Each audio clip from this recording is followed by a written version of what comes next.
the mainstream, the music industry is kind of like stirring Latino rap into a more commercial, more, they think, oh, you're a Latin rapper, so you have to put Caribbean sounds in your music, and you need to, don't try to rhyme in English, just keep it all Spanish, this and that. They want to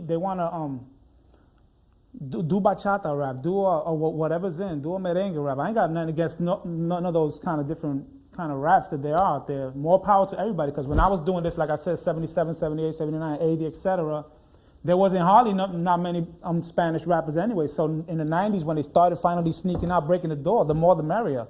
I'm happy to embrace any kind of rap, merengue rap, whatever. Oh, the Spanish rap, finally. So, but the labels, they keep guiding it where, like, it's like I give Joe and them, I give them mad props, and because he keep it strictly hip hop and all that.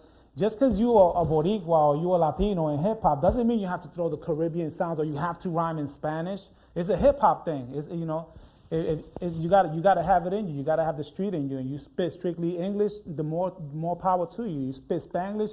We tend to embrace it, the Latinos, because we don't hardly see too many Latinos spitting in videos and all that. So we hunger our culture and we want to see it in the hip hop. So that's why also a lot of people embrace Big Pun.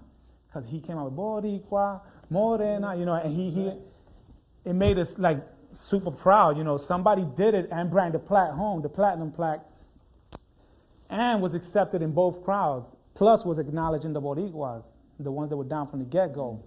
What made me successful on radio was that I was keeping it real with the heads about Puerto Rocks being in the game from the very beginning, straight from the gate.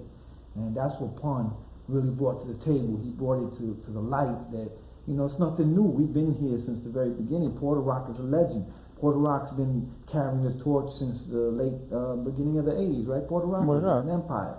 They compared them as the Latin Run DMC and written them up in Puerto Rico back in the days. And like I said, because you're a Latino rapper doesn't mean that you have to rhyme in Spanish. It's like Tito from Felix 4, there was plenty of Boricuas down with plenty of the groups from the get-go anyway.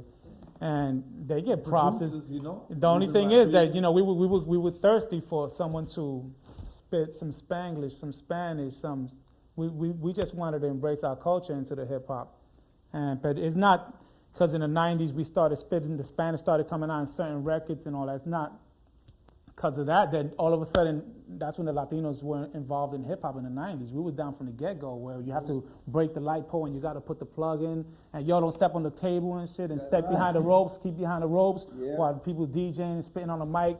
A Boricua that was known from back then, crazy known all over the Bronx, Louie Lou, like I said, the guy DJ Mike Boricua, Johnny John Boricua, Kaz, Cold Crush, everybody know who these people are. They used to be there when Cold Crush was just notorious too, with JDL and Grandmaster Kaz by themselves spitting every day, talking about, yo, back up off the ropes, back off the sidewalk, if anything, just y'all gonna bite off the sidewalk, you know what I'm saying? People spitting, and the whole Boricua thing, everybody with the crew sweatshirts and all that, 12 o'clock crew, Mastermind crew, it goes on, the Bronx Boys with Batch, TBB, you can't forget them, definitely, Rocksteady was out there, everybody was out there. I'm talking about Field Place in Creston, because that's where I was raised at, and every day was a jam, And it's no surprise that Tony Touch is successful. It's like the real thing. He's the real McCoy. It's like Rex from 12 O'Clock Crew. Like I said, 12 O'Clock Crew with the chosen few up front in the sweatshirts.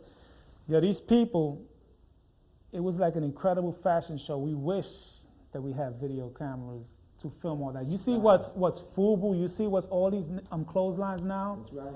That was all done from the get-go of hip-hop with all the bagginess and baggy pants and all the styles that we created in the streets, which is, I don't know how to put it. It's like I say to a lot of people now, you think that like a lot of the people that ain't all hip-hop go and they have to buy hip-hop gear. Oh, I got to get Fat Farm, I got to get this, I got to get that so I could be hip-hop. That's right. Man, I ordered my clothes from an Avon catalog, if anything, and I still sported mad hip-hop, and you wish you found out where I got my gear without me telling you where it's from. Yeah, more or less, even Charlie Chase in the 91 music seminar, we was down here in Manhattan.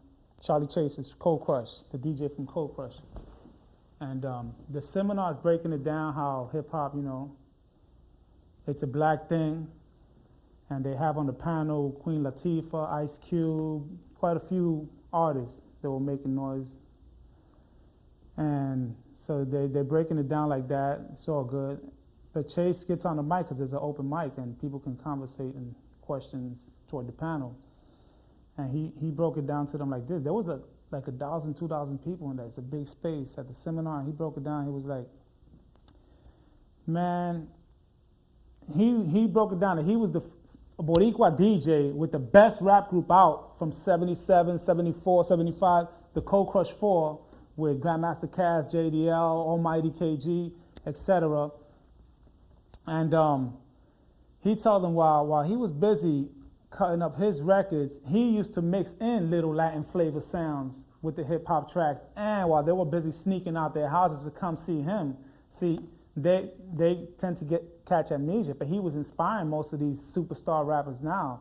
And so that's what he was breaking down, how they tend to get amnesia and nobody want to acknowledge that Boricuas were down from the get-go, and plenty of Boricuas, and even a main Boricua down with the best Cold Crush, the best group out there, and also Ruby D with Fantastic, Whip a Whip, etc. You know what I'm saying?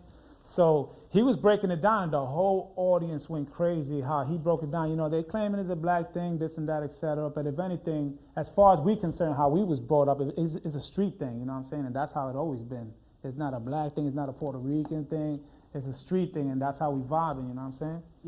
That we were all in it together. The Puerto Rocks and the Morenos, we were breakdancers, we were rappers, we were DJs, we did it all. We were always together. And if you look at the history of any rap group, from X-Clan to Terminator X, Public Enemy, Ruby D, SK8, the Legend Diaz, the first Latino and Zulu Nation, you know, KRS-One, you look at all these guys, Nas, anybody that really knows hip-hop could tell you the roles of Latino in the hip-hop game.